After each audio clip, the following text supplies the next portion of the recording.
রাসূল বললেন, তালহা সর্বসাকল্যে তোমার বিরুদ্ধে অভিযোগ হলো তিনটা। জোরে বলেন কয়টা? এক নম্বর অভিযোগ ওসমান করেছে, ফজরের সালাম ফিরালেই তুমি বাড়ির দিকে দৌড় দাও। 3 দিন দেখেছে। তালহা বলে, রাসূলুল্লাহ, ওসমান গনি 3 দিন দেখেছে, কিন্তু এই আমলটা আমি অনেক দিন হলে করতেছি। সুবহানাল্লাহ কবেন না নাউজুবিল্লাহ কবেন? সুবহানাল্লাহ। ওসমান গনি কয়দিন দেখছে? 3 দিন দেখার পরে আপনাকে বলেছে, কিন্তু আমি অনেক দিন হলে আমল করতেছি। আল্লাহ নবী চমকে গিয়ে বলে, কেন করতেছো? বলে, ইয়া রাসূলুল্লাহ,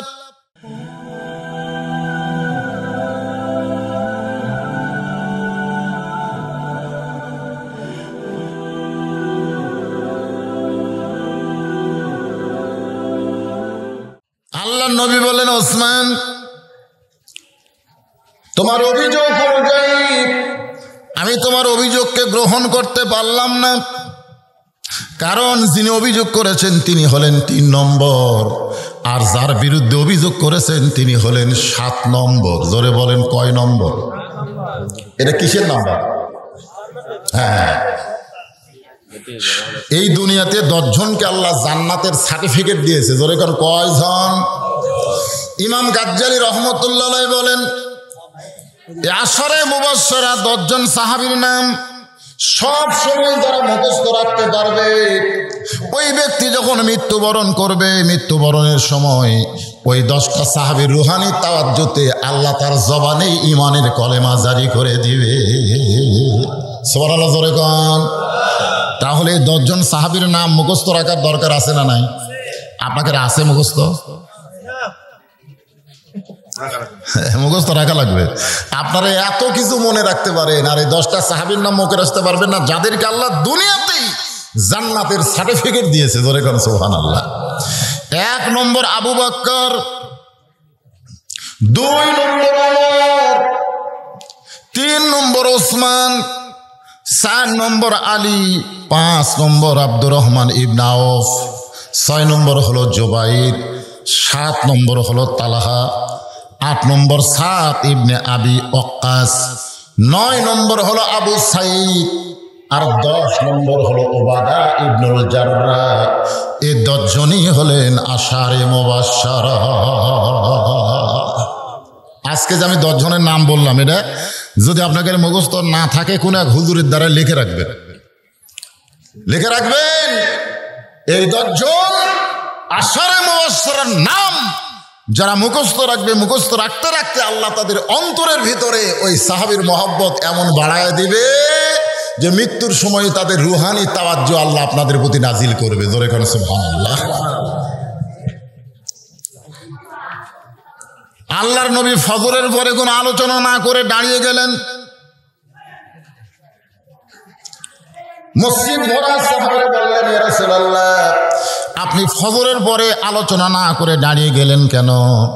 নবী বললেন, ওসমান যার বিরুদ্ধে অভিযোগ করেছে ওকে তদন্ত করা লাগবে, কারণ তদন্ত না করে ওসমানের কথা আমি নবী বিশ্বাস করতে পারলাম না। সুবহানাল্লাহ কবেন না? যিনি অভিযোগ করেছেন কয় নম্বর? তারপরে রাসূল বললেন, তদন্ত না করে আমি ওসমানের কথা বিশ্বাস করতে পারলাম না। এখান থেকে বোঝা হলো কে কি বললো এইটা শুনেই আপনি রেজাল্ট দিতে পারবেন না, আগে আপনাকে তদন্ত করা লাগবে। জোরে কোন ঠিক কিনা? গতকাল আমি ওই যে আপনার কালীগঞ্জে ওয়াজ করতেছিলাম, ওখানে একজন লোক বলতেছে, হুজুর যে ওয়াজ করে এত টাকা দিয়ে কি করে? আমি কইলাম, বাবা তদন্ত করছিস? কি কম তদন্তের দরকার আছে না নাই? দরকার আছে না নাই? তদন্ত করা লাগবে।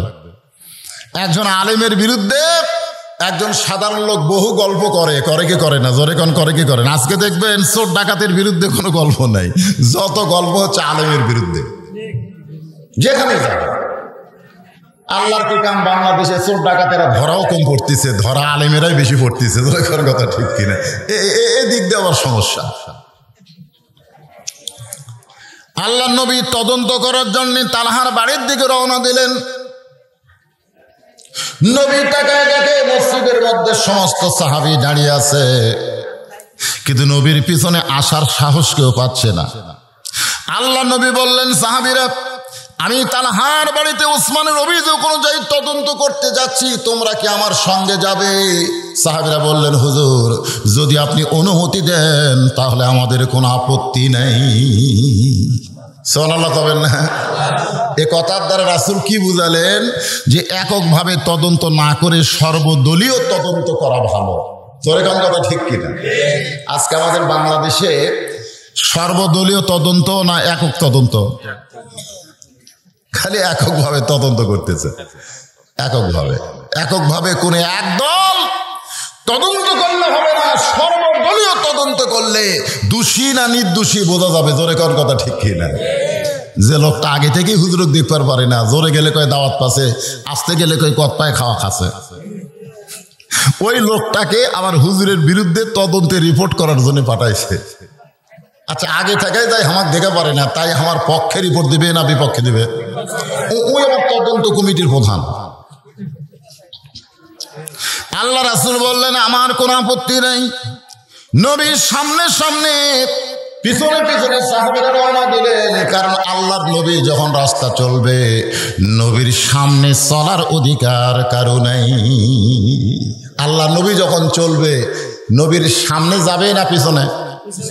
বর্তমানে কি নবী আছে? নাই। তো নবী না থাকলে কে আছে?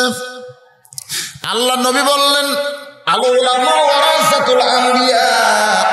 আলেমরা হলো নবীদের ওয়ারিস। সুবহানাল্লাহ বলেন। তোমরা নবী পাইবা না, কিন্তু নবীর মহব্বতে আলেমের চেহারার দিকে যদি তাকায় থাকো, নবী দেখার সওয়াব আল্লাহ তোমাদের আমল নামায় দিয়ে দিবে। তা আপনি রাস্তা দিয়ে চলতেছেন, চলতে হঠাৎ পিছন থেকে তাকায় দেখেন আপনার মসজিদের ইমাম আসতেছে। কে আসতেছে? আপনার মসজিদের ইমাম আসতেছে। তো আপনি কি করবেন? হুজুরের সামনে দিয়ে হাঁটবেন? হাঁটতেছেন তো, হাঁটতেছেন না? আপনারা হাঁটতেছেন না? যদি আপনি মনে করেন আমি নবী পাই নাই, নবীর একজন ওয়ারিস, আমার মসজিদের ইমাম আসতেছে, অন্তত হুজুরের আগে না যায় হুজুরের পিছনে যাব, এই মনে করে আপনি দাঁড়িয়ে থাকলেন। যে ইমাম সাহেব দেখা মাত্র আসসালামু আলাইকুম হুজুর, কেমন আছেন হুজুর, এই বলে হুজুরের পিছনে দুই কদম হাঁটলেন। আল্লাহ রাসূল বললেন, হাসরের ময়দানে তার আমল নামায় যদি কোনো আমল না পাওয়া যায়, একটা আলেমকে নবীর ওয়ারিস শ্রদ্ধা করে তার পিছনে দুই কদম হাঁটার কারণে আল্লাহ তারে দুইটা জান্নাত দিয়ে দিবে। জোরে কোন সুবহানাল্লাহ। সম্মান আছে? সেই সম্মান এখন আলেমদের আছে? সাধারণ দেখবেন ভণ্ড পীরের মুরিদেরা একজন হক্কানি আলেমকে নিয়ে সমালোচনা করতেছে। জোরে কোন কথা ঠিক কি না? মাদ্রাসা নিয়ে, মসজিদ নিয়ে সমালোচনা করে। কারণ এরা এমন ভণ্ডের জালে ধরা পড়ছে, এরা নিজেরা তো শেষ হয়ে গেছে, আবার যারা ভালো পথে আছে তাদেরকেও এরা সহ্য করতে পারে না। এই সমাজে এমন ভণ্ডের দল আছে না নাই? দরকার আছে না নাই? আল্লাহরে ধন্য বীরে দিয়া আল্লাহ আছে গায়েব হইয়া, নবীর ধন খাজানিয়া শুয়া আছে আজমিরে, কেউ ফিরে না খালি হাতে, খাজারে তোর দরবারে। একজন নাউজুবিল্লাহ কইছে, একজন। আর আপনারা সুবহানাল্লাহ কোন? সুবহানাল্লাহ। আসলে গজলটার এই গানের কিন্তু আগেকার কথা ঠিক। আল্লাহরে ধন নবীরে দিয়ে আল্লাহ আছে গায়েব হয়ে, একে সম্পূর্ণ সত্যি কথা। কারণ এই যে রজব চাঁদের লাইলাতুল মিরাজে আমাদের নবী আল্লাহর আরশে গিয়েছিলেন, আল্লাহ পাক তার নিজস্ব নামাজ নবীকে দিয়েছেন। জোরে কোন কথা ঠিক কিনা? আপনি কি কোন? তো আল্লাহ নিচে এসে আমাকে দেখাইছে কিভাবে নিয়ত বান্ধা লাগবে, কিভাবে রুকু করা লাগবে, কিভাবে সেজদা করা লাগবে। এটা কি আল্লাহ দেখাইছে না নবী দেখাইছে? তাহলে কথা ঠিকই আছে, আল্লাহরে ধন নবীরে দিয়ে আল্লাহ আছে গায়েব হয়ে, কথা ঠিক। কিন্তু নবীরে ধন খাজা লিয়া এইটা হলো হারাম। আর লাস্টে যে মারাত্মক কথা কইছে, কেউ ফিরে না খালি হাতে, কেউ ফিরে না খালি হাতে একজনের কাছে, তিনি কে? আরো জোরে, এই পিছনে যারা আছেন কথা বলেন না কেন? আরো জোরে, জোরসে বলুন। জোর হলো না, আরো জোরে। এটাই হলো সবচেয়ে উত্তম জিকির। এই যে আপনারা আল্লাহ আল্লাহ বললেন, স্বীকারোক্তি দিলেন, এটার নাম কি? উত্তম জিকির। আল্লাহ বলেছেন ফাযকুরুনি আযকুরুকুম, তোমরা আমাকে আল্লাহ বলে ডাক দাও, একবার আমি 7 বার বান্দা বান্দা বান্দা বলে ডাক দিব। জোরে কোন সুবহানাল্লাহ। আল্লাহ নবী যাইতে যাইতে তালহার বাড়ির দরজায় সাহাবীগুলো নবীর পিছনে দাঁড়িয়ে গেলেন। নবীর সুন্নত হলো কোন বাড়ির দরজায় গিয়া কলিং বেলে চাপ দেওয়া নয়, কোন দরজায় গিয়া খটখটানি শব্দ করা নয়। আল্লাহ রাসূলের সুন্নত হলো যে তোমরা যদি কারো দরজায় যাও, দরজায় গিয়ে আগে একটা সালাম দিবা, আসসালামু আলাইকুম ইয়া আহলাল বাইত। এই যে আপনারা গোরস্থানের পাশ দিয়ে রাস্তা করছেন, গোরস্থানের পাশ দিয়ে যতবার যাবেন ততবার কি বলা লাগবে? আপনার কি সালাম দেন? মনে হচ্ছে না। আমি কিন্তু গাড়ির থেকে নামার পরে সাথে সাথে সালাম দিলাম, তারপরে যত লোক আসলো যাওয়া আসা করলো, কারো মুখে সালাম শুনলাম না। তো এ তো আসতে দিলেই হবে না, তো এই সালাম কিন্তু আসতে দিলে হবে না, মনে মনে যেতে কাজ হবে না, একে জোরে দিতে হবে। কবরের প্রত্যেকটা রুহু যেন আপনার সালাম শুনে তাদের রুহের উপর আল্লাহ রহমত বর্ষণ করে। জোরে খান সুবহানাল্লাহ।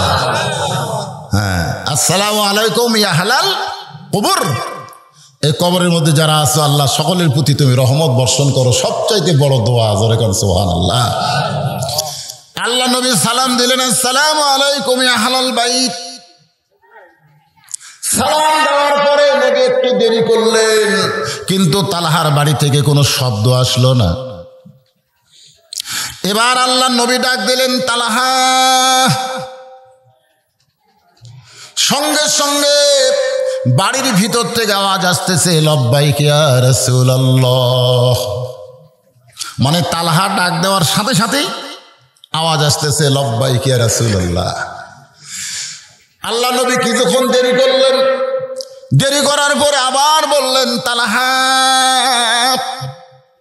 সঙ্গে সঙ্গে আওয়াজ আসতেছে, লব্বাইক ইয়া রাসূলুল্লাহ। নবী আবার কিছুক্ষণ দেরি করলেন, দেরি করার পরে ডাক দিলেন, তালহা। সঙ্গে সঙ্গে আওয়াজ আসতেছে, লব্বাইক ইয়া রাসূলুল্লাহ। কয়বার ডাক দিলেন?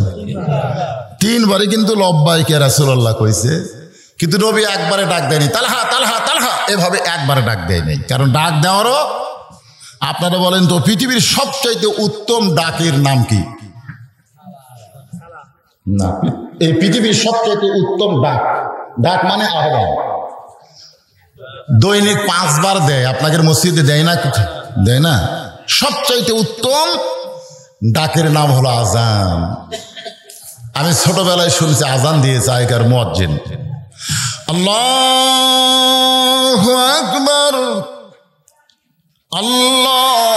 আল্লাহু আকবার, এরকম কিন্তু পরে পরে দেয় নাই। কি জন্য দিছে? কারণ আপনি যে আল্লাহু আকবার বললেন, তার আবার উত্তর দিতে হবে আমরা যারা মুসল্লি, আল্লাহু আকবার, ঠিক কিনা বলে? আর এখন কিছু মুয়াজ্জিন বাড়াইছে যে 1.5 মিনিটে আজান শেষ। কয় মিনিটে? আল্লাহু আকবার আল্লাহু আকবার আল্লাহু আকবার আল্লাহু আকবার, মনে হয় আজান দেয় না আগে চিল্লাই, বোঝাই কঠিন। কবি কায়কবাদ আজান নিয়ে একটা কবিতা লিখছে, আপনারা শুনছেন? এখনকার ছেলেরা তো শোনে না। কত মধুর একটা সুমধুর সে আজান। আহ, 3 বার নবী তালহা তালহা বলে ডাক দিলেন। প্রত্যেকবারই তালহা লব্বাইক ইয়া রাসূলুল্লাহ বললেন, কিন্তু দরজা খুললেন না। আল্লাহ নবীর সঙ্গে যত সাহাবী গিয়েছিলেন তার মধ্যে একজন গরম সাহাবী, নাম কি? সবাই কিছু বলার আগে হযরত ওমর আল্লাহ নবীর কদমের কাছে হাত দিয়ে বললেন, ইয়া রাসূলুল্লাহ, এই জুতার পরশে আল্লাহর আরশ ধন্য হয়ে যায়। সুবহানাল্লাহ বলেন। আর সেই নবী তালহার বাড়ির দরজায়, যেই নবীর জুতার পরশে আল্লাহর আরশ ধন্য হয়ে যায়। আপনারা মনে হয় বিশ্বাস করতেছেন না? সিদরাতুল মুনতাহা একটু মনোযোগ দিবেন। যেখান থেকে আল্লাহ বললেন হাবিব আপনি একা একা আমার আরশে চলে আসেন, আপনার সঙ্গে আর কেউ আসতে পারবে না। ফেরেশতা জিবরাইল চমকে বলে ইয়া রাসূলুল্লাহ আমি নিয়ত করেছিলাম আজকে আপনার ওসিলায় যদি আল্লাহর সঙ্গে আমার দেখা হয়। সুবহানাল্লাহ না খান 24,000 বার জিবরাইল আল্লাহ নবীর কাছে কোরআন শরীফ নিয়ে আইছে, কোনদিন আল্লাহর সঙ্গে জিবরাইলের দেখা হয়নি। আল্লাহ পাক লৌহে মাহফুজ থেকে আয়াতগুলো বলেছে, আল্লাহর মুখে জিবরাইল শুনেছে এবং জিবরাইলের মুখে নবীর কাছে এসে এটা আবার শুনে দিছে। জোরে কর সুবহানাল্লাহ। ফেরেশতা জিবরাইলও কোনোদিন আল্লাহর সঙ্গে দেখা হয় নাই, কিন্তু নিয়ত করছিল যে নবীর ওসিলায় লাইলাতুল মিরাজে যদি আল্লাহর সাথে দেখা হয়। যে আল্লাহর সঙ্গে জিবরাইল এত কথা বলে, বাবা আদম থেকে আমাদের নবী পর্যন্ত সমস্ত নবীদের কাছে যিনি আল্লাহর ওহী নিয়ে আইছেন, তার মনের মধ্যে বড় সাধনা যদি একটা নজর আমার আল্লাহরে দেখা যায়। কিন্তু 70,000 নূরের পর্দা। আল্লাহ ডাকতে বলে জিবরাইল যদি তুমি নবীর সঙ্গে আমার আরশের মধ্যে ঢুকতে চাও, তোমার অস্তিত্ব পুড়ে হবে ছাই, তোমার অস্তিত্ব পুড়ে ছাই হয়ে যাবে। ফেরেশতা জিবরাইল বলে আল্লাহ আমি নিজেও নূরের তৈরি, আপনার পর্দাগুলো নূরে, আমি নূরের তৈরি ফেরেশতা, নূরের তৈরি পর্দাগুলো পাড়িয়ে দিয়ে যদি আপনার আরশে যায় আমার অস্তিত্ব পুড়ে ছাই হয়ে যাবে। তাহলে একজন আমাদের নবী কিসের তৈরি? এই জোরে কারণ কিসের তৈরি? মাটির তৈরি। সেই মাটির তৈরি মানুষ এতগুলো নূরের পর্দা পাড়ি দিয়া আপনার আরশে যাবে, তার অবস্থার খবর কি? ফেরেশতা জিবরাইল বলে ইয়া রাসূলুল্লাহ ফেরেশতা হলো নূরের তৈরি, জিন হলো আগুনের তৈরি, আর মানুষ হলো মাটির তৈরি। এতগুলো নূরের তৈরি আপনি দরজা পাড়ি দিয়া পর্দা পাড়ি দিয়ে আল্লাহর আরশে যাবেন, আপনি কিসের তৈরি আমি জিবরাইল একটু শুনবার চাই। সঙ্গে সঙ্গে নবী বললেন জিবরাইল আমি নবী কিসের তৈরি এটা আমি বলতে পারবো না, যিনি আমাকে তৈরি করেছেন তিনি ভালো জানেন। জোরে বলেন কথা ঠিক কি না? আপনারা বলেন তো আর কোনো ফিতনা আছে? আল্লাহ নবী কিসের তৈরি এটা কে জানে? তো এই নিয়ে হামাকর ফতোয়াবাজি করার হুকুম কে দিল? আপনারাই বলেন। এই নিয়ে যে আমরা ফতোয়াবাজি করতেছি, একদল কয় মাটির তৈরি, একদল কয় নূরের তৈরি, এই নিয়ে তো আমাদের ফতোয়াবাজির দরকার নাই। আমার আল্লাহই ভালো জানে নবীকে আল্লাহ আলাদাভাবেও তৈরি করতে পারে। জোরে করে কথা ঠিক কি না? পারে কি পারে না? পারে। এই নিয়ে আমাকে খামাকা মাথা ঘামানোর কি দরকার? কবরের মধ্যে গেলে নবী সম্পর্কে প্রশ্ন করা হবে, কিন্তু বলা হবে না নবী কিসের তৈরি। বলা হবে মান হাজার রাজুল, এই ব্যক্তি কে? হ্যাঁ, এই ব্যক্তির সঙ্গে তোমার চেহারার আমলের মিল আছে কিনা? এই জন্য আল্লাহ কোরআনে বলেন লাকাদ কানা লাকুম ফি রাসূলিল্লাহি উসওয়াতুন হাসানা। যদি সফলতা অর্জন করতে চাও তাহলে নবীকে তোমাদের আদর্শ হিসাবে গ্রহণ করে না। সুবহানাল্লাহ কন্যা গান মাতাকুমুর রাসূলু ফাখুযুহু ওমা নাহাকুম আনহু ফান্তাহু। মাইক একটু চঞ্চল করতেছে, মাইকের সাউন্ড একটু কমে দেন। মাতাকুমুর রাসূলু ফাখুযুহু ওমা নাহাকুম আনহু ফান্তাহু। আল্লাহ কোরআনে বলে দিলেন নবী যা কিছু করেছেন সেইগুলো আমাদের করা লাগবে, নবী যেইগুলো নিষেধ করেছেন সেইগুলো আমাদের করা যাবে না। ওমর ফারুক বললেন ইয়া রাসূলুল্লাহ আপনার জুতার পরশে আল্লাহর আরশ ধন্য হয়ে গেছে। আপনি সেই নবী তালহার বাড়ির দরজায় তিনবার তালহা তালহা তালহা বলে ডাকলেন। তালহা প্রত্যেকবারই লব্বাইক ইয়া রাসূলুল্লাহ বলল, কিন্তু এতক্ষণ পর্যন্ত দরজা খুলল না। আমার মনে হয় তালহা বেদব হয়ে গেছে। ওমর ফারুক আল্লাহর নবীকে বললেন আমার মনে হয় তালহা বেদব হয়ে গেছে। আল্লাহ রাসূলের পক্ষে কিন্তু ওমর ফারুক কথা বলেছে। জোরে কর কথা ঠিক কি না? আর রাসূল ধমক দেয় বলেন ওমর তদন্ত করার আগে কোনো রিপোর্ট দেওয়া জায়েজ নাই। এই দেখে কে গল্প করে, কে কথা বলে?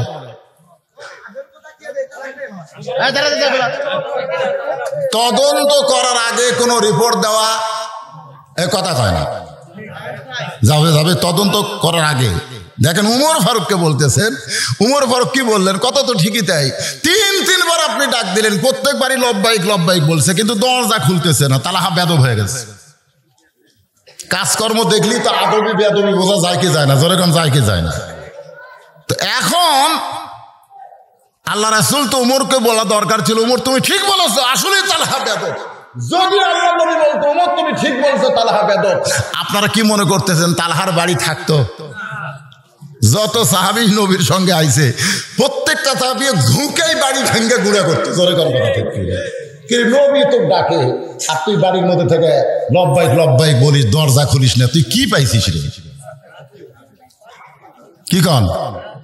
কিন্তু আল্লাহ নবী বললেন ওমর তদন্তের আগে কোনো রিপোর্ট দেওয়া যাবে না, তালহা আদবি না বেদবি এইটা আগে বলা যাবে না। এরই নাম হলো নেতা, এরই নাম হলো নেতা।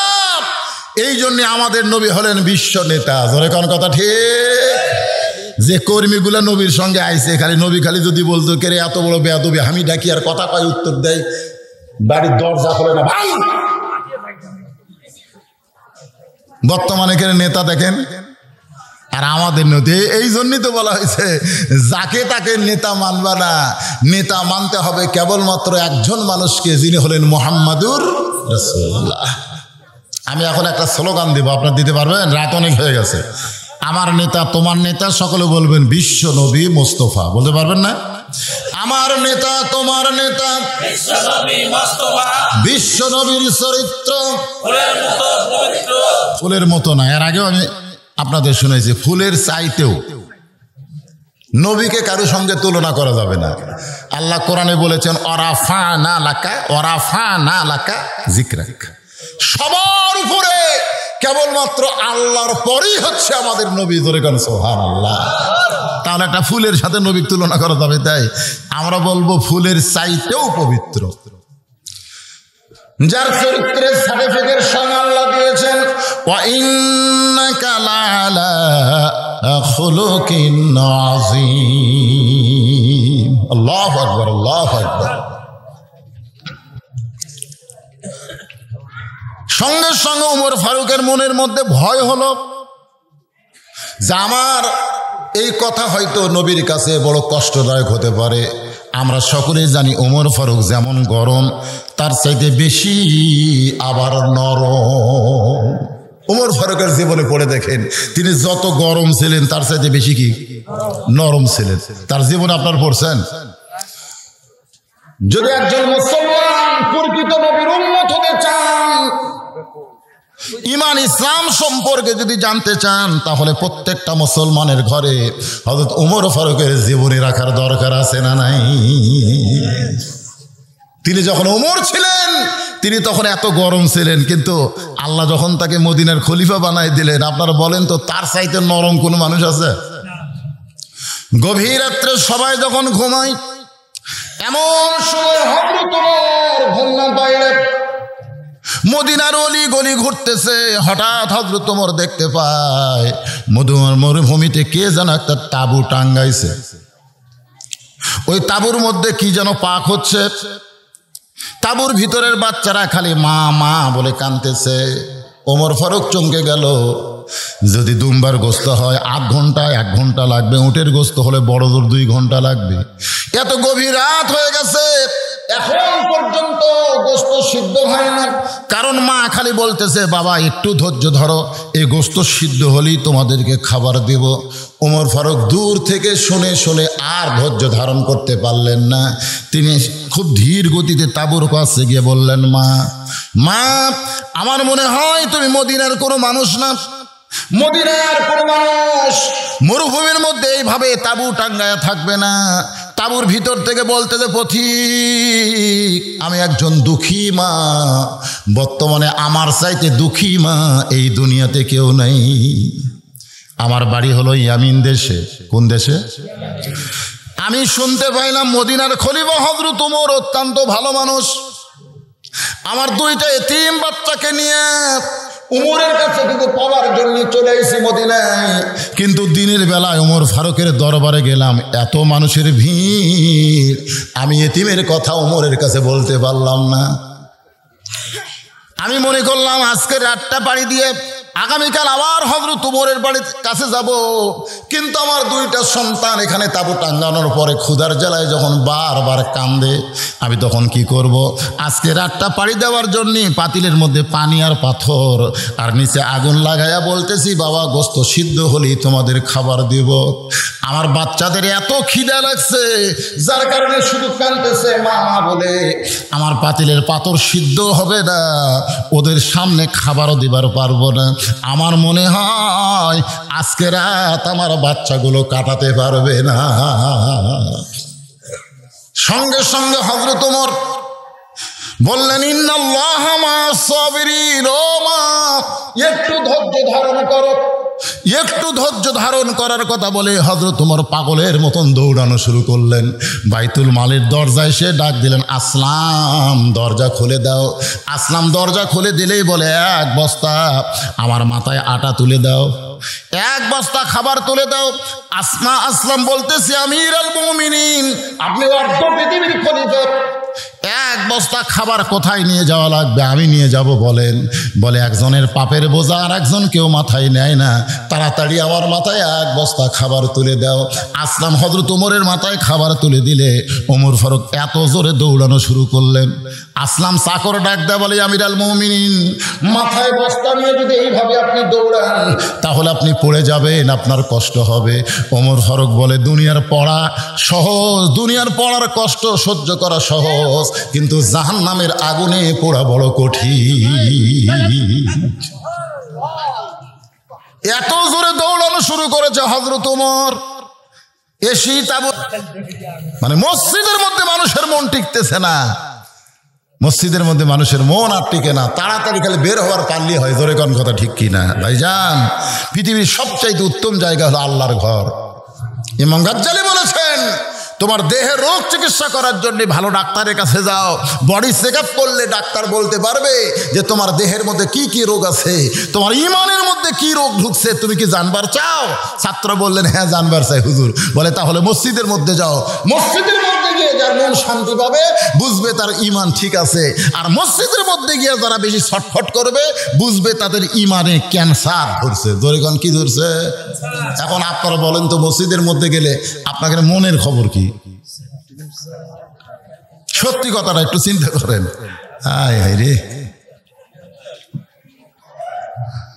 ওমর ফারুক তালহার বাড়ির চারিধার ঘুরতেছে, যে বাড়ির মধ্যে এমন কি মজা আছে।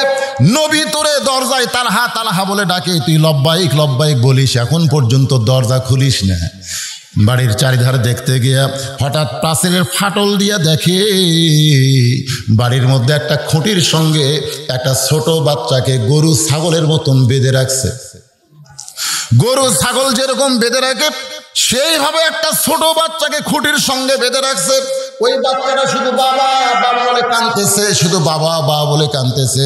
উমর ফারুক চমকে গেল, এইটা কেমন সাহাবী, কেমন তালহা যে একটা কচি মাসুম বাচ্চাকে খুঁটির সঙ্গে বেঁধে রাখছে। এটা দেখার সঙ্গে সঙ্গে উমর ফারুক আর বাড়ি দেখতে চাইলেন না। তিনি নবীর কাছে এসে ওই তালহার বিরুদ্ধে একটা অভিযোগ করবেন। এমন সময় তালহা দরজা খুলে বের হয়েছে। জোরে কর সুবহানাল্লাহ। এমন সময় তালহা দরজা খুলে বের হয়েছে। আল্লাহ নবী বলেন, তালহা তোমার বিরুদ্ধে 1 নম্বর অভিযোগ হলো ওসমান গনি। 1 নম্বর অভিযোগ হলো ওসমান গনি। একদিন দেখেছে তুমি ফজরে সালাম ফিরালি বাড়ির দিকে দৌড় দাও। দ্বিতীয় দিন দেখেছে, আজকে 3য় দিন দেখেছে, যেই মাত্র আমি নবী ফজরের সালাম ফিরাই সঙ্গে সঙ্গে তুমি মসজিদ থেকে বাড়ির দিকে দৌড়াও। এটা হলো তোমার বিরুদ্ধে 1 নম্বর অভিযোগ। জোরে কোন কয় নম্বর? 2 নম্বর অভিযোগ হলো আমি নবী দরজায় 3বার তালহা তালহা তালহা বলে ডাকলাম, প্রত্যেকবারই তুমি লব্বাইকে রাসূলুল্লাহ লব্বাইকে রাসূলুল্লাহ বললে, কিন্তু দরজা খুলতে এত দেরি কেন করলে? কয় নম্বর? তোমার বিরুদ্ধে দুইটা অভিযোগ আছে। এমন সময় হযরত ওমর ফারুক বলে, ইয়া রাসূলুল্লাহ, তালহার বিরুদ্ধে আপনি দুইটা অভিযোগ উত্থাপন করেছেন, তালহার বিরুদ্ধে আমারও একটা অভিযোগ আছে। সমস্ত সাহাবীরা বলে, ওমর তোমার আবার নতুন কি অভিযোগ? ওমর ফারুক বলতেছে, আমি তালহার বাড়ির চারিধার ঘুরতে গিয়ে দেখি প্রাচীরের ফাটল দিয়ে বাড়ির মধ্যে একটা খুঁটির সঙ্গে তালহা তার কুসি মাসুম বাচ্চাকে বেঁধে রাখছে, আর বাচ্চাটা শুধু বাবা বাবা বলে কাঁদতেছে। সঙ্গে সঙ্গে আল্লাহর নবী এতক্ষণ দাঁড়িয়েছিলেন, এবার বসে পড়ছেন। আল্লাহ নবী বসে পড়ে বললেন, তালহা, ওমর ফারুক যে অভিযোগ করছে তুমি কচি মাসুম বাচ্চাকে খুঁটির সঙ্গে বেঁধে রাখছো, আর তোমার সেই সন্তান বাবা বাবা বলে কাঁদতেছে। তালহা বলতেছে, রাসূলুল্লাহ, তাহলে সর্বসাকুল্যে আমার বিরুদ্ধে অভিযোগ কয়টা? জোরে বলেন কয়টা? আল্লাহ নবী বললেন, আমার হাদিস কি তোমার জানা নাই? আমি বলেছি বড়দেরকে শ্রদ্ধা করো আর ছোটদেরকে স্নেহ করো। তোমার ছোট বাচ্চাকে তুমি গরু ছাগলের মতন, উট দুম্বার মতন রশি দিয়ে কেন খুঁটির সঙ্গে বেঁধে রাখছো? আমি নবীর সুন্নাত হলো ছোট বাচ্চাদেরকে স্নেহ করা। আপনার নবীর জীবনে পড়ে দেখেন, নবী কোনো ছোট বাচ্চার সঙ্গে খারাপ ব্যবহার করছে? জোরেগান করছে নাকি? এই সাইডে যারা চিল্লাচিল্লি করতেছে এরা কি ছোট বাচ্চা না বড় বাচ্চা? হ্যাঁ, ছোট বাচ্চা হলে ছোট বাচ্চারা শোনেন। অনেকে আপনাদের এখানে তো ওয়াজের শেষে তাবারকের ব্যবস্থা আছে, আছে না নাই? আছে। তো ওরা তো চায় যে ওয়াজ কি একটু তাবারক পালি, ওদের জন্য তাবারকের ব্যবস্থা আগে করা দরকার। হ্যাঁ, ওদেরকে তাবারক দিয়ে বিদায় করে দেবে, চলে দেখ। একবার খাসে আবার নেবে। আমি বলবো ভাই বাহিরে না ঘুরে ভিতরে আসেন। বাহিরে ঘোরা লক্ষণ ভালো না তো। বাইরে ঘোরা লক্ষণ ভালো? মুরগির তলে 12টা ডিম দিছে, কয়টা বাচ্চা হচ্ছে? 9টা। এখন চিন্তা করে কেড়ে দিলাম 12 হলো 9, ব্যাপার কি? এক বুদ্ধিজীবীর কাছে যে বলতেছে, ভাই 12টা বাচ্চা দিলাম, 9টার হলো আর 3টার হলো না কেন? তো বলতেছে 3টার না হওয়ার পেছনে কারণ হলো এই 3টা ডিম খালি সাইড মারছে। সাইড মারা বোঝেন? মানে মুরগির তলে থাকেনি, খালি সাইড মারছে। আর এই 9টা বুকের তলে ছিল, যার কারণে বাচ্চা হলো। আপনারা যারা সামিয়ানার তলে আছেন তারা রহমতের নিচে আছেন, জোরে কোন কথা ঠিক কিনা? আর যারা বেড়া ঘুরতেছে এই পচা ডিমের মতন খালি সাইড মারতেছে। সাইড মারা নিয়ত কি? যে তবারকের সময় এরা ভিতরে ঠিকই আসবে, জোরে কোন কথা ঠিক কিনা? আপনারা বলেন তো, তাবারকের যদি আপনি যোগ্য না হন, যদি কোরআনের মাহফিল শেষ করে পাবেন যেটা তাবারক, সেটা খাইলে আপনার অনেক অসুখ বিসুখ আল্লাহ ভালো করে দিবে। এই জন্য আর নাম হলো তাবারুক। একটা সূরা আছে, নাম হলো তাবারাকাল্লাযী বিয়াদিহিল মুলক। তাবারক মানে কি বোঝা লাগবে তো। সকলের কাছ থেকে চাল টাল নিয়ে এসে সুন্দর করে পাকশিক করে আপনাকে যেটা দিবে, আপনি তাবারক বরকতের খাদ্য মনে করে একটা নিয়ত করে খাবেন, আল্লাহ বেদি বেড়া ভালো করে দিবে। সুবহানাল্লাহ। আর তুমি বাইরে ঘুরে ঘুরে এসে তাবারক খাবা, তোমার বদ হজম হবে। জোরে কোন কথা ঠিক কিনা? ভিতরে আসো, ভিতরে আসো, এখনো ভিতরে আসো। আল্লাহ নবী বললেন, তালহা, আমার জীবনী তুমি দেখো, আমি ছোট বাচ্চাদের কত স্নেহ করি। নবী ছোট বাচ্চাদের এত স্নেহ করে, নবী আছে নামাজের শেষ দায়, জোরে কোন কোথায়? এমন সময় হোসাইন দৌড়ে এসে পিঠের উপরে বসে বলতে, চল ঘোড়া চল, চল ঘোড়া চল। আপনার বলেন তো, আমি যদি নামাজের শেষ দায় থাকি আর আমার মেয়ে হোক আমার নাতি হোক যদি আমার পিঠের উপর চড়ে আর যদি কয় চল ঘোড়া চল, ঘোড়া চল, আমি কিন্তু নামাজ পড়া অবস্থায় একটা চড় মারবো। জোরে কোন কথা ঠিক কিনা?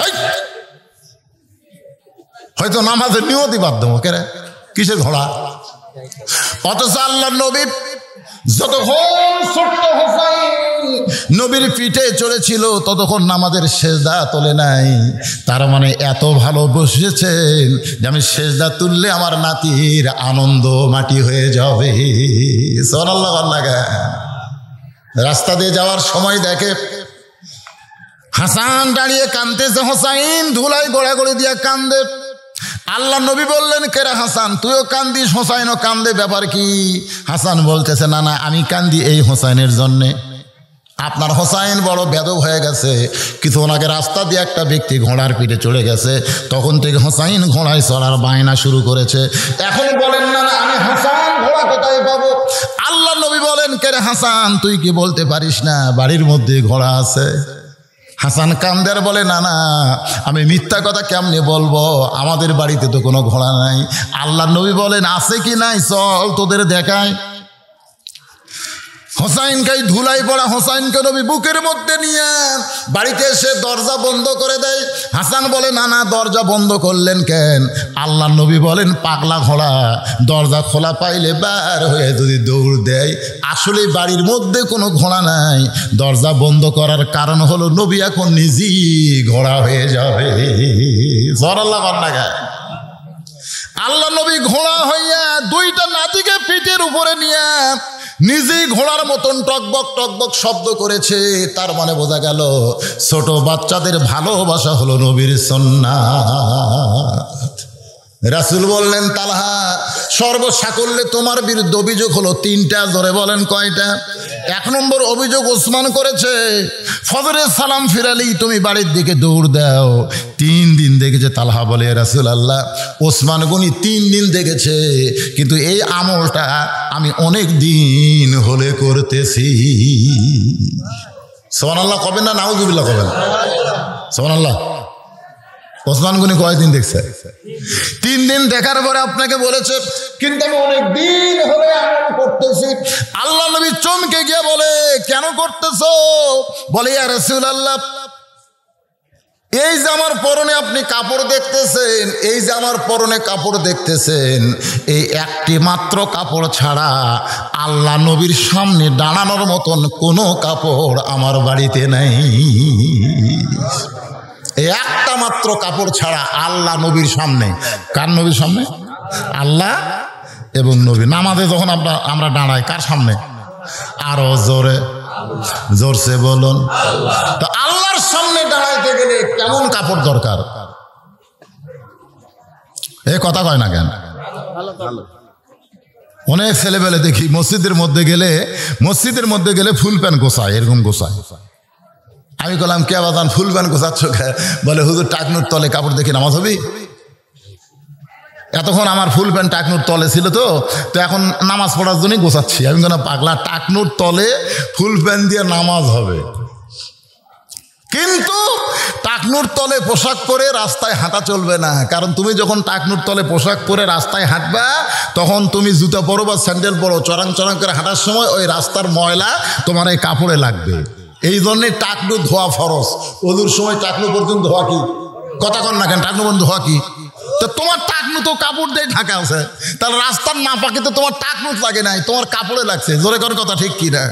তাহলে নামাজ পড়তে গেলে শরীর পাক, কাপড় পাক। যে তোমার কাপড় তো নাপাক হয়ে গেছে, এখন সেই নাপাক কাপড় যতই গোছাও আর হবে না। এই জন্যে টাকনুর উপর পর্যন্ত কাপড় বানাতে হবে। জোরে কোন কথা ঠিক কি না? পুরুষ মানুষের জন্য সতর হলো নাভির উপর থেকে টাকনুর উপর পর্যন্ত, এটা হলো সতর। এ পর্যন্ত ঢাকতেই হবে। পুরুষ মানুষের নাভি অন্য কোনো পুরুষ দেখলে কবিরা গুনাহ হবে। আপনার নাভি যদি কোনো মরদ মানুষ দেখে তাও কবিরা গুনাহ হবে। আপনার রাস্তা দিয়ে কি খালি গায়ের নাভি বের করে হাঁটেন? মরদ গুলে হাঁটতেছে, লজ্জা শরম নাই।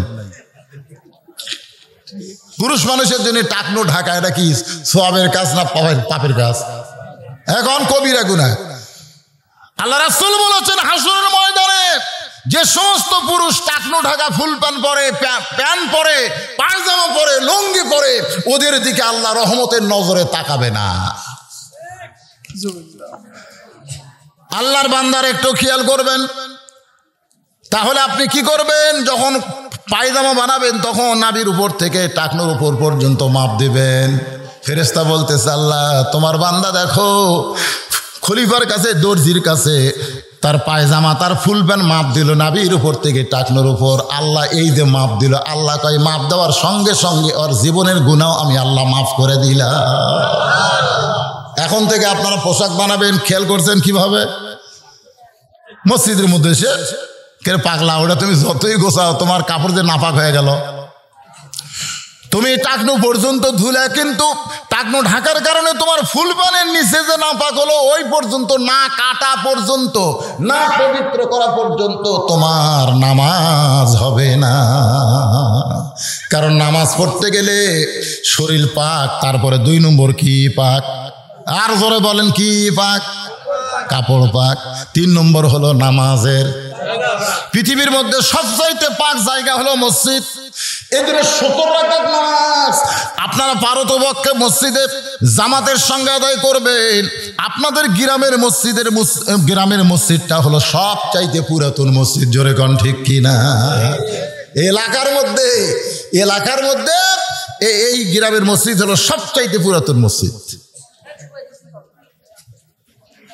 সেই মসজিদকে আবার আপনারা সুন্দর করে তৈরি করতেছেন। তাহলে মুয়াজ্জিন আজান দেওয়ার পরে এই সুন্দর মসজিদ বাদ দিয়ে বাড়িতে কি নামাজ পড়া যাবে? এখানে যাবে? তা আলীনগর কালীনগর 2 নাম কেন? আলী কালী 2 কেন?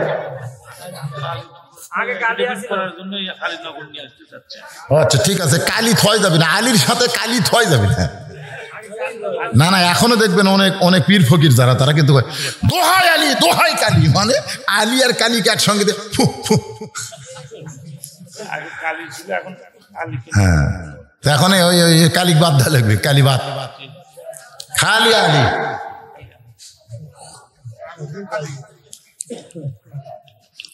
আমাদের মনে থাকবে আলীনগর, রাজি আছেন?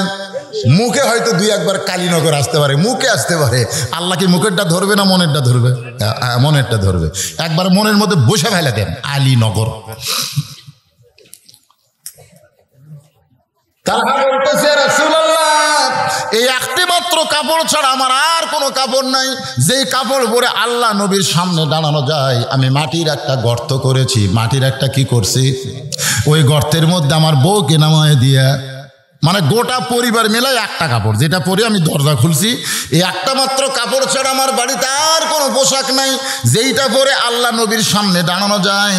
মাটির একটা গর্ত করে সেই গর্তের মধ্যে যেমন তেমন পোশাক পরে আমার বউটাকে নামায় দিয়া আমি আপনার পিছনে এই কাপড় পরে ফজরের নামাজ আদায় করতে যাই। সুবহানাল্লাহ কন্যা। হ্যাঁ, আসসালাতু খায়রুম মিনান নাওম।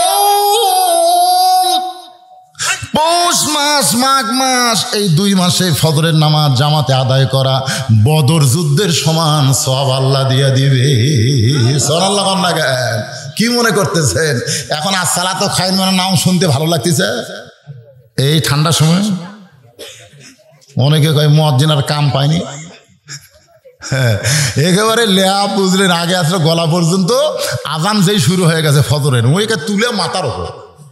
এখন মাথার উপর ল্যাপ তুলে দিলে পাও যে বাড়াবি, ওর বুদ্ধি কি কম নাকি? পাও টানিয়ে এনে বুকের সঙ্গে চুপটি করে লেগে যেতেছে। বেড়া থেকে মনে করবেন চাউলের বস্তা ঠেকাতেছে, আগাও নেই পাশাও নেই, গেল কোথাও? যেই মাত্র শব্দ শুনবেন আসসালাতু খায়রুম মিনান নাওম, সঙ্গে সঙ্গে লেপটে লাথি দিয়া ফেলে দিয়ে যদি ঠান্ডা পানি দিয়ে ওযু করে মসজিদে রওনা দেন, ফেরেশতা বলে আল্লাহরা কোথায় যায়? আল্লাহ বলতেছে বদর যুদ্ধ করার জন্য যায়। জোরে কোন সুবহানাল্লাহ।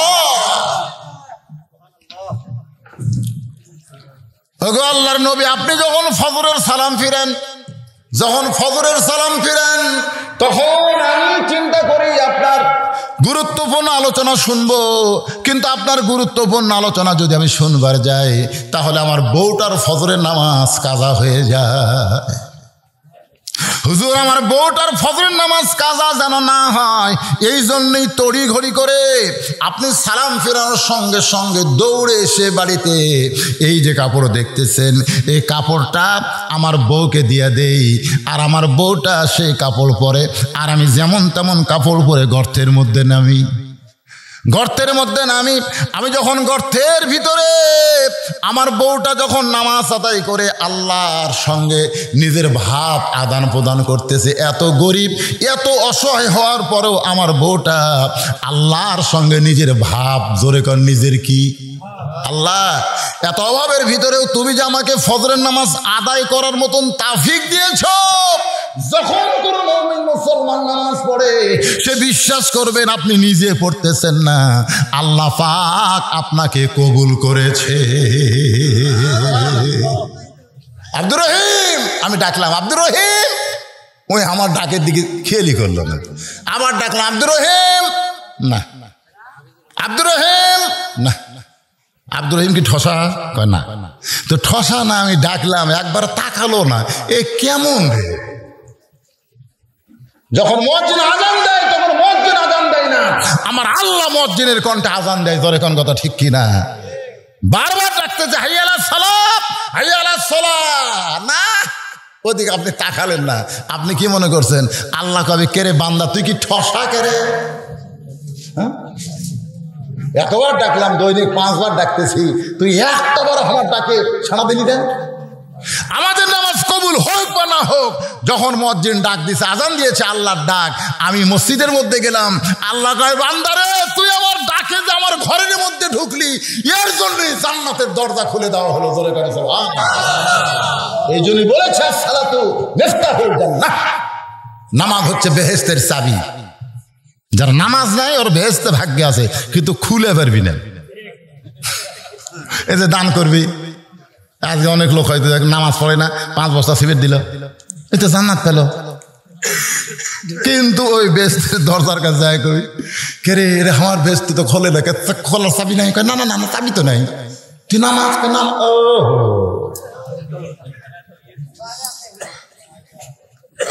এই জন্য রজব চাঁদে, এই চাঁদে আমাদের নবী নামাজ পেয়েছে কয় ওয়াক্ত? জোরে কোন কয় ওয়াক্ত? সেই 5 ওয়াক্ত নামাজের ফজরের আলোচনা আমি করতেছি। তালহা বলে রাসূলুল্লাহ, আমার বউটা যখন নামাজের পরে আল্লাহর সঙ্গে 1 জগ পানির মধ্যে 1 মুষ্টি চিনি দিয়ে ঘন্টন মারলে ওই পানির মধ্যে চিনি যেমন বিলীন হইয়া যায়, আমার বউটা যখন নামাজের মধ্যে নিজের অস্তিত্ব বিলীন করে দিয়েছে, এমন সময় আপনি এসে ডাক দিচ্ছেন তালহা। হুজুর আমি গর্তের ভিতর থেকে বলতেছি লাব্বাইক ইয়া রাসূলুল্লাহ। আপনি আবার কিছুক্ষণ পরে ডাক দিলেন তালহা।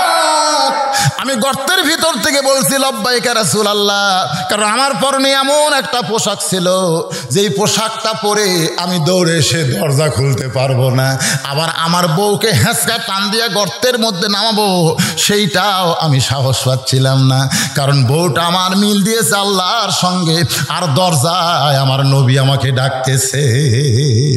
আমার বউটা আছে লা ইলাহা ইল্লাল্লাহ, আর আমার দরজায় ডাকতেছে মুহাম্মাদুর রাসূলুল্লাহ। আপনি বলেন তো লা ইলাহা ইল্লাল্লাহর মধ্যে আর মুহাম্মদ রাসূলুল্লাহ 2 ভাগ করলে কোনটার গুরুত্ব বেশি?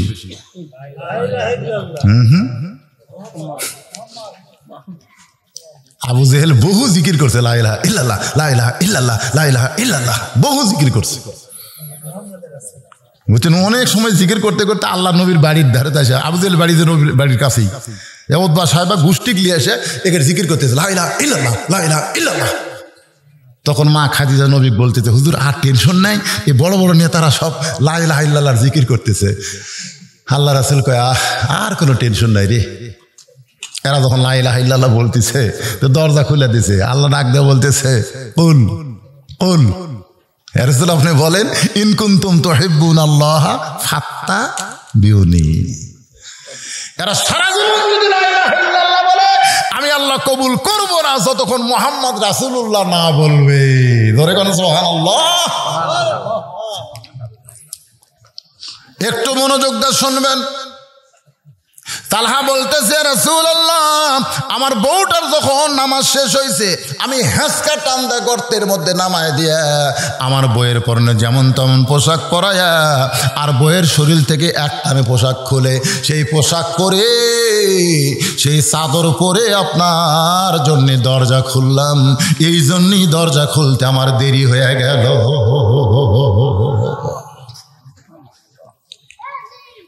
ওসমান গনি কান্দে আর বলে তালহা রে আমি না বুঝে তোমার বিরুদ্ধে অভিযোগ করছি ভাই, আমি বুঝবার পারি নাই তুমি এত বড় বিপদের মধ্যে আছো, এত অভাবের মধ্যে আছো।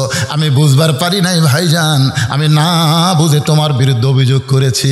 আল্লাহ রাসূল ওসমানের দাড়িতে চুমু দিয়ে বলো, ওসমান তুমি যদি অভিযোগ না করতে তাহলে আমি নবী তদন্তে আসতাম না, আর আমি নবী তদন্ত না আসলে তালহার খবরও আমরা জানতে পারতাম না। সুবহানাল্লাহ কন্যা কেন? এমন সময় হযরত ওমর ফারুক বলতেছে, ইয়া রাসূলুল্লাহ তাহলে ছোট বাচ্চাকে খুঁটির সঙ্গে দড়ি দিয়ে বাঁধছে, সে অভিযোগকে আপনি উইথড্র করলেন। আল্লাহর নবী বলে, তালহা এখন তোমার কাছে জানতে চাই, তুমি কচি মাসুম বাচ্চাকে রশি দিয়ে খুঁটির মধ্যে বেঁধে রাখছো, সে বাচ্চাটা বাবা বাবা বলে কাঁদতেছে, কারণ কি? তালহা বলে, রাসূলুল্লাহ এই যে আমার বাড়ির দরজায় একটা খেজুর গাছ, হুজুর গাছের দিকে তাকায় দেখেন খেজুরগুলো পাক ধরেছে, সারা রাত্রের বাতাসে ওই পাকা খেজুরগুলো টস টস করে গাছের গোড়ায় পড়ে, কিন্তু গাছের মালিক হলো একজন ইহুদি। ওগো আল্লাহর নবী, আমার বাড়ির দরজায় একটা ইহুদির গাছ, সেই গাছের খুরমা খেজুরগুলো টস টস করে টপ টপ করে সারা রাতে পড়ে। আমার ঘুমন্ত ছেলে যদি ঘুম থেকে চেতন পায়, আর চেতন পাওয়ার পরে উঠে এসে যদি ওই খুরমা খেজুর খায়, কারণ আমি সব সময় তাকে কাছে নিয়ে ঘুমাই, কিন্তু যখনই আপনার পাশে ফজরের নামাজ পড়তে যাব, এই সুযোগে যদি আমার ছেলেটা বের হয়ে ইহুদির গাছের খুরমা খেজুর খায়, আমি একজন মুসলমান আর আমার সন্তান ইহুদির গাছের খেজুর খাবে, এটা আমি সহ্য করতে পারলাম না। এই জন্য আমার ঘুমন্ত ছেলেকে আমি কান্দে করে আপনার পিছনে নামাজ পড়ার জন্য নিয়ে যাচ্ছিলাম, কিন্তু রাস্তার মাঝখানে গিয়ে আমার মনে হলো আপনি বলেছেন 7 বছর থেকে বাচ্চাদের নামাজের তালিম দিও, আর 10 বছর থেকে বাচ্চাদের নামাজ ধরায়ও, কিন্তু আমার বাচ্চার বয়স হচ্ছে কেবলমাত্র 5 বছর।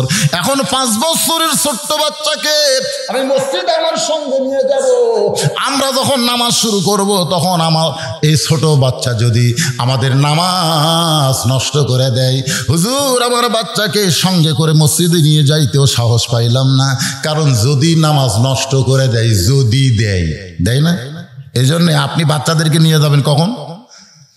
7 বছর। জোরে কন কখন? কমপক্ষে 7 বছর যখন বয়স হবে তখন আপনি বাচ্চাদেরকে মসজিদে নিয়ে যাবেন। ছোট বাচ্চারা মসজিদে নিয়ে গেলে আপনারা যেন আবার বেজার হন না। আর এই সামনে কাতারে ছোট বাচ্চা নামান যাবে না, এ ফতুয়াও মানবেন না, কারণ বড় মানুষের মাঝে মাঝে ছোট ছোট বাচ্চাদেরকে ডাল করাই দিলে এরা ভদ্র হবে। সুবহানাল্লাহ কন না কেন? কিন্তু একই সাথে যে 4টা ছোট বাচ্চা থন, একই দুল ভিতরে এই সমস্ত বাচ্চাদেরকে 3 বছর 4 বছরের বাচ্চাদেরকে বাপেরা নিয়ে গেছে, একেবারে সেই পাঞ্জাবি ফতুয়া গাওয়ার দিয়ে সেই রকম ভাব। তো যখন আমি নামাজ শুরু করলাম, ঈদের নামাজ কিন্তু বুঝতেছেন ভাই, এটা কি অন্য নামাজ যে লোকমা টোকমা দিয়ে সাইজ করবেন? আমরা যখন নামাজের রুকুত গেছি, ওই বাচ্চাগুলো একত্র হয়ে বলতেছে, এ সবাই উপর হসে রে, যেই কত উপর হসে বুঝলেন, যে কটা শেষ দাতা ছিল হো করে হাসে উঠছে, ওরকে হাসির চোটে আমারও হাসি। আমি খোঁজটা দেখলাম, যে কয়টা বলছে সবাই উপর হসে, এরকে বয়স হলো 4 বছর, 3 বছর, 5 বছর, 7 বছর না। এই জন্য রাসূলের হাদিসটা আমাদের খুব খেয়াল করা দরকার। আপনার বাচ্চার বয়স কমপক্ষে 7 বছর না হলে আপনি মসজিদে নিয়ে যাবেন। কতক্ষণ না কেন যাবেন। 7 বছর থেকে নিয়ে যাবেন তালিমের জন্য। কিভাবে নিয়ত বান্দা লাগে দেখবেন, সূরা ফাতিহা কোনো মাদ্রাসা পড়া লাগে না। আপনারা যত মানুষ এখানে বসে আছেন, আপনি বলেন তো, আপনি যে নামাজের মধ্যে সূরা ফাতিহা বলেন, আপনি কি কোনোদিন এটা কোনো মাদ্রাসাত পড়ছেন? কোনো মাদ্রাসায় পড়া লাগে না, কারণ ইমামের পিছনে দাঁড়ায়া এটা শুনতে শুনতেই আল্লাহ পাক অটোমেটিক আমাদের সূরা ফাতিহা দান করেছে। সুবহানাল্লাহ কন্যা। এর সাথে সাথে দেখবেন ছোট ছোট কয়েকটা সূরা, আমি যে এত বড় হুজুর হয়ে গেছি তারপরেও সূরা ফাতিহা কোনো মাদ্রাসাত পড়ি নাই, সূরা ইখলাস কোনো মাদ্রাসাত পড়ি নাই, সূরা কাউসার কোনো মাদ্রাসাত পড়ি নাই। এগুলা ছোটবেলায় ইমামের ভিতরে নামাজ পড়তে পড়তে আমাকে মুখস্থ হয়ে গেছে। জোরে খান কথা ঠিক কিনা? আত্তাহিয়াতু দরুদ শরীফ এইগুলা কিন্তু আমরা বই পুস্তক দেখে কোনোদিন পড়ি নাই। এগুলা নামাজ পড়বার যায় শুনতে শুনতে একজন মুরব্বী একজন যুবক আমাদের শোনায় আমাদের মুখস্থ হয়ে গেছে। আর ছোট্টবেলায় যে দোয়াগুলো মুখস্থ হয়, বুড়া বয়সে সেইটা কিন্তু আর কখনো সম্ভব আমার এলাকার এক মুসল্লি খুব এখন পরে 52-53 বছর বয়স, সূরা ইখলাস দিয়ে ওই বেতের নামাজ পড়ে, 3 বার সূরা ইখলাস কয়ে যায়। আমার কয় হুজুর আমি যে সূরা ইখলাস দিয়ে পড়ি দোয়া এখনো তো পারি না। তো পারেন না ভাই, শিখেন। কয় হুজুর আমি তো আরবি পারি না, তাহলে বাংলা লিখে দেন। তো বাংলায় দোয়া কোনো তো আমি সুন্দর করে উচ্চারণ করে অনেকে লিখে দিলাম। মাস 2 পরে খবর নিলাম, খবর কি? আর্ধেক হসে হুজুর। মাস 3 পরে খবর কি? বলে প্রথমকার আর্ধেক শেষ করে শেষের আর্ধেক মুখস্থ করতে করতে আগেকার আর্ধেক শেষ, মানে আর গোটাও দোয়া কোনো ধরছেই না। এই জন্য দোয়া কোনো মুখস্থ করা লাগবে 7 বছর থেকে 10 বছরের মধ্যে। জোরে কোন কথা ঠিক কিনা? নামাজের যত দোয়া দরুদ যা আছে এগুলা বুড়া বয়সে মুখস্থ করবে গেলে আপনি পারবেন না।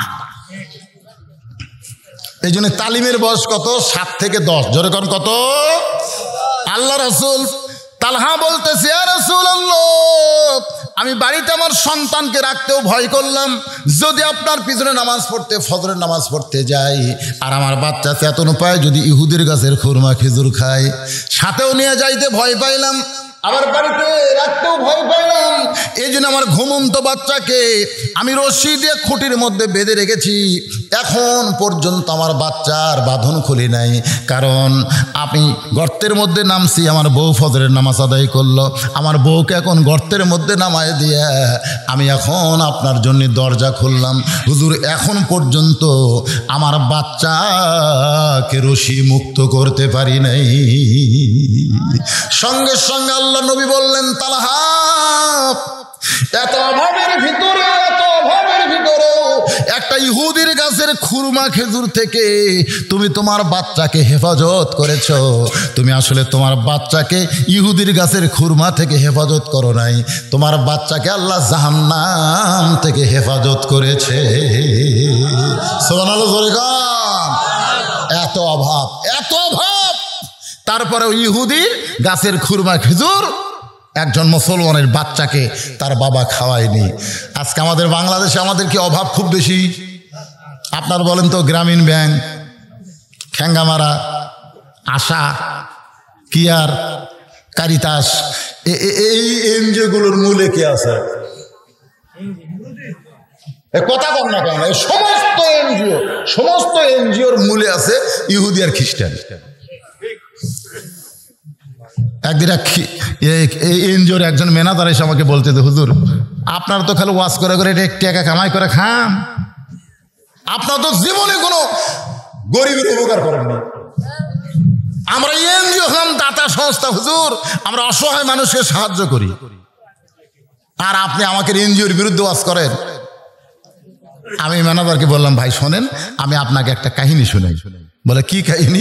বলে কাহিনী হলো একটা মানুষ 2 বিয়ে করছে, 2 বিয়ে করলে 2 বইয়ের সম্পর্ক কেমন? কথা কয় না। আপনারা কেউ 2 বিয়ে করেননি? এখানে 2 বিয়ে কেউ করেননি? আমিও করিনি, তো বুঝবার পারতেছি না। কিন্তু আমি শুনেছি যারা 2 বিয়ে করছে 2 বইয়ের সম্পর্ক খালি দাও কুড়েল, মানে সতীনে বুঝতেছেন না। কিন্তু এলাকার মধ্যে খবর হয়ে গেছে একই সঙ্গে 2 সতীন সন্তান প্রসব করেছে, 2 জনে 2টা ছেলে সন্তান, একই সাথে একেবারে টাইমলি কাম হয়ে গেছে, 2 জন 2টা ছেলের মা হয়ে গেছে। কিছুদিন পর এলাকার মধ্যে খবর, এক সতীনের সন্তানকে মাটিতে রাখে আর শত্রু সতীনের সন্তানকে বুকে নিয়ে আদর করে।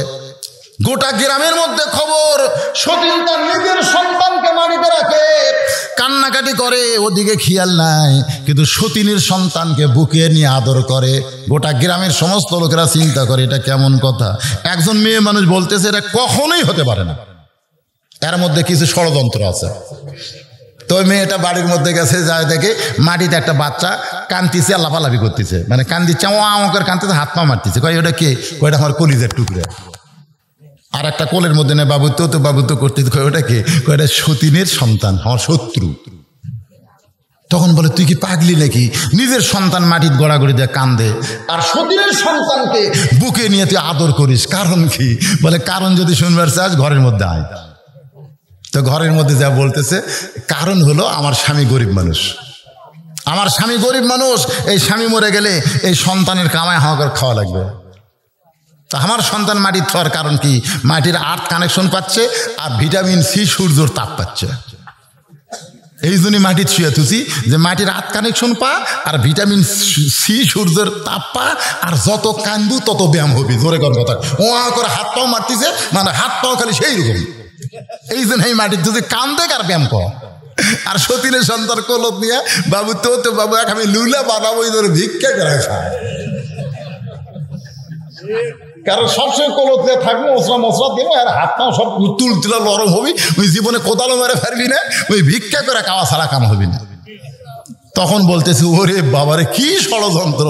আজকে এনজিও গুলো এসে আমাদেরকে মা বোন ধরতেছে, আমাদের বউদেরকে ধরতেছে, আমাদেরকে কিছু টাকা সহযোগিতা করতেছে। এগুলা সহযোগিতা নয়, এগুলা সতীনের সন্তানের মতো শত্রুতা করে আমাদেরকে ইমানে আমলে পঙ্গু বানানোর চেষ্টা করতেছে। জোরে বলেন কথা ঠিক কি না? আল্লাহর বান্দারা, আমি অসুস্থ শরীর নিয়ে আপনাদের সামনে এই যে কিছু সময় আলোচনা করলাম ভাইজান, এই আলোচনার ভিতর দিয়ে যেটা বুঝাবার চাইলাম, আমাদের জীবন যাবে, সব কিছু যাবে, কিন্তু আমাদের জীবন থেকে একটা ওয়াক্ত নামাজ বাদ যাবে না। রাজি আছেন? কারা কারা রাজি? আল্লাহকে একটু হাত দেখান। লিল্লাহে তাকবীর। হাত নামান।